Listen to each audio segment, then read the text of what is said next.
Water signs, tignan po natin kung ano yung mensahe para sa iyo ngayong araw. Keep in mind po na ito ay general reading lamang, so hindi po lahat ay makaka-relate. So be open-minded. Sa mga hindi pa po nakasubscribe dito sa ating channel, please subscribe na po kayo and palike na din po ng ating video. At sa mga nais po mag-avail ng ating private readings, ng ating Evil Eye Amulet, ng ating Tiaras Bracelet. Ito po yung ating Tiaras Bracelet. Ayan.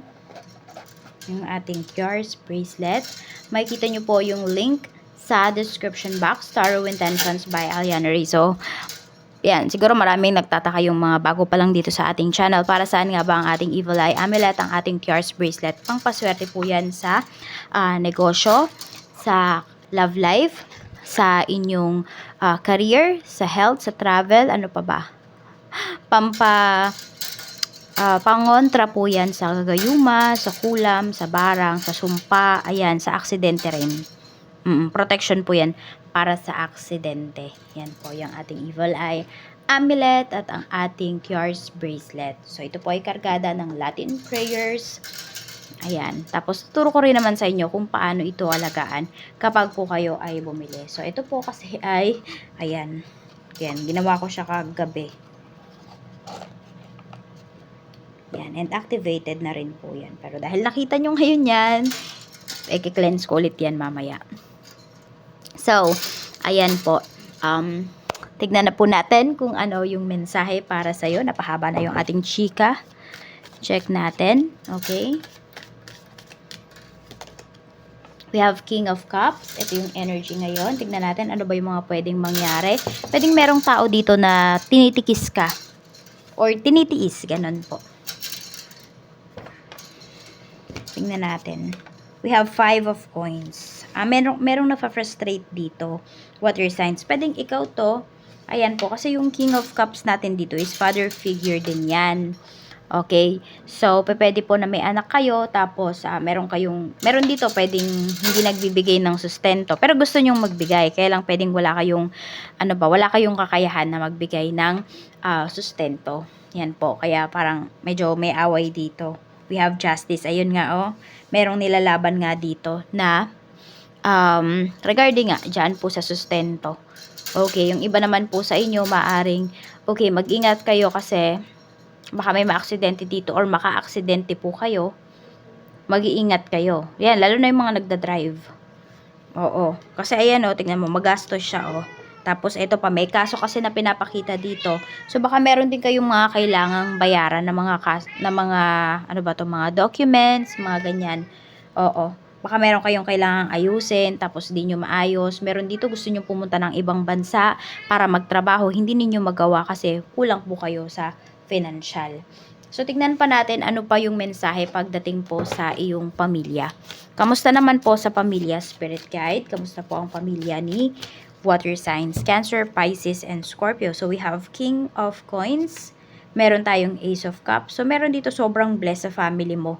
Could be water signs. Meron din ditong earth signs na family members ka na sobrang blessed po. Or pwedeng dun sa kanyang big tree ay merong presence yung water signs na energy. Okay, yung na zodiac sign at saka earth signs. We have 5 of Wands. Okay. Meron ba dito? Hindi ko alam kung meron dito public servant or meron dito na family members na siya yung breadwinner. Okay? Pwedeng kayo yon. Water signs. Tapos, ayun, parang laging may umaaway sa'yo. Parang every time na may nanghihingi sa'yo, parang hindi siya kasi hingi.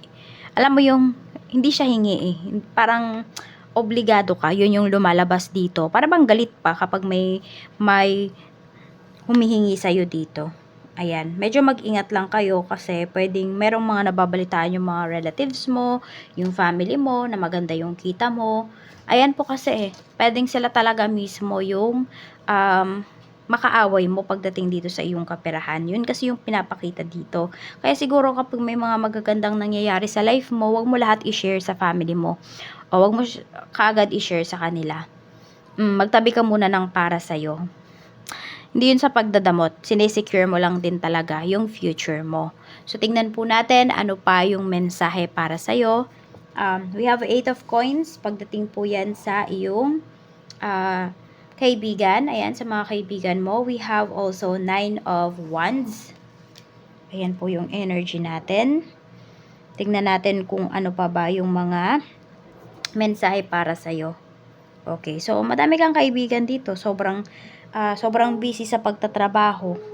Ayun kasi yung energy na pinapakita para sa kanila. Mga sobrang busy ng mga friends mo. Queen of Coins, nagpapayaman. Water signs, ayan no. Okay, nakikita ko dito good influence yung mga friends mo, lalo na kung ganyan yung mga mindset nila. Natututo ka sa kanila. Oo, nai-inspire ka. Yun yung nakikita ko. Yun yung parang binibigay sa'yo ng mga kaibigan mo. Inspiration.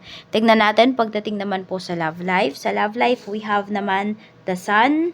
Meron tayo ditong 6 of wands. So, meron ba dito? Meron kayong nililigawan? Kasi parang yun yung nakikita ko na energy na pwede po na yung nililigawan ninyo ay sasagutin na po kayo. Kung wala naman, okay, we have the world.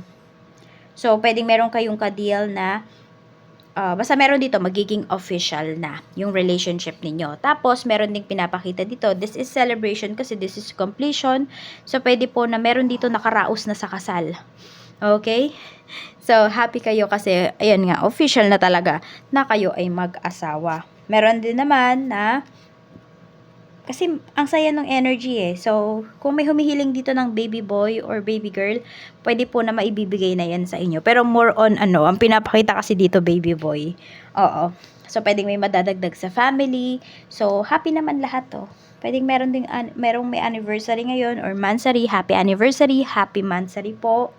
Ayan. At meron tayo ditong Queen of Swords pagdating sa pera. We have 10 of wands. Tingnan mo, medyo stress ka dito pagdating sa pera. Kaya kapag meron ka nga pong pera, wag mo munang sabihin agad sa family mo, magtabi muna. We have the Empress. Ayan, meron nga bang buntis dito or may nabuntis ba kayo? Water signs. Tapos, ayan po. Medyo stress kayo dito. Pagdating to sa kaperahan pwede kasi na yung iba po sa inyo, hindi nyo to napaghandaan. Parang unplanned. Pwedeng unplanned pregnancy or ano ba. Pwede rin naman, hindi naman yan about sa pregnancy. Pwedeng about yan sa surgery. Okay, baka meron po dito surgery. So, na-stress kayo, pero meron naglalakad dito ng mga papers, yung mga parang makukuha bang mga benefits, yung mga ganon. Meron ditong nag-aayos na para maka-discount. Ayan. Yun yung pinapakita rito sa energy mo. So, pwedeng magagawa naman po ito ng solusyon. Ayan, may maiisip kayong solusyon or meron talaga dito na meron kayong connection na yun po yung makakatulong sa inyo. Sa trabaho naman po, we have 3 of cups. Meron tayo ditong 2 of coins. Meron tayong page of coins. Ayan. So, happy yung iba sa inyo. Bakit? Kasi dahil sa pagtatrabaho po ninyo, nabibili nyo yung mga gusto ninyo. Okay? Hindi naman siguro lahat ng gusto ninyo. Pero, alam mo yun, nakakapag-provide ka sa sarili mo. Self-sufficient yung iba sa inyo. Water signs. Ayan o, happy kayo. Tsaka alam nyo din kasi kung saan nyo ba dinadala or saan nyo ba dadalhin yung inyong kinikita. Meron akong nakikitang energy dito. Hindi ko alam kung nagbabalak kayong mag-business. Ayun kasi yung pinapakita. Merong magbabalak mag-business dito. Okay? So, yun, no? Pwedeng doon nyo dadalhin yung kinikita po ninyo sa inyong trabaho. Or, ito na yung pinaplano po ninyo. Ayan. So, tingnan natin. Meron din dito, pwedeng meron kayong mga skills na i-unlock. Skills na i-enhance pagdating dito sa inyong trabaho. So, baka may mga trainings. Ayan. So, pinapag-training siguro kayo. Okay? Tignan natin. Meron din pala dito, pwedeng binigyan kayo ng oras or binigyan kayo ng chance para mamili ng oras kung kailan yung trabaho po ninyo. Yan. Basta, or yung rotation. Hindi ko alam, rotation ba yan? Or yung shift po ninyo. Pero, pwedeng mas pinili nung iba sa inyo na umaga na lamang kaysa gabi. Depende, madami siguro kayong kino-consider. Check po natin pagdating naman sa negosyo. Pwede pala i-offer pa lang to sa inyo. We have 8 of Swords, we have King of Wands, and meron tayo ditong Knight of Wands. Ayan. So, kailangan yung umaksyon dito. Medyo may nalulungkot dito. Siguro po, hindi ninyo nare-reach yung quota ninyo these days. Kailangan nyo kasing umaksyon eh. Kailangan nyo daw magmadali dito. Kailangan maagap kayo pagdating sa inyong negosyo. Hindi pwede yung lalampa-lampa. Ayun yung sinasabi sa inyo ni Universe. Okay, tignan natin. Tsaka natatakot kayo dito. Parang basta hindi kayo conforme pagdating dito sa kita ninyo. So, pwede po na meron dito, tinitignan ninyo yung kita ninyo. Tapos, medyo kinakabahan kayo kasi, alam mo yun, sabi ko nga, parang malayo pa kayo sa quota. Tignan natin, ano pa yung mensahe. Pero yun nga, kasi sa business naman talaga, hindi naman laging Pasko. Meron tayo ditong child. So, meron nga po dito, maaari na magkakaroon ng baby. Ayan, may paparating. Meron tayo ditong color. So, makukulayan na. Yung iba naman sa inyo, pwedeng matagal nyo na itong pangarap. Makukulayan nyo na. Magiging totoo na siya. Matutupad na. We have naked. Okay, so meron dito more on about talaga sa panganganak. Okay, so pwede naman kasi yung fertility na sinasabi dito, hindi naman siya regarding lang sa pregnancy. Pwede po na ito ay meron kayo talagang sisimulan. So parang alam mo yung, 'di ba, naked. So yung parang bago pa lang sa inyo lahat, wala pa kayong kaalam-alam. So nag-e-explore pa kayo. Yun yung pinapakita rito sa energy po ninyo. At pinapakita rin na kayang-kaya nyo po ito. Enjoy nyo lang daw yung inyong mga ginagawa. Huwag kayo masyadong ma-pressure.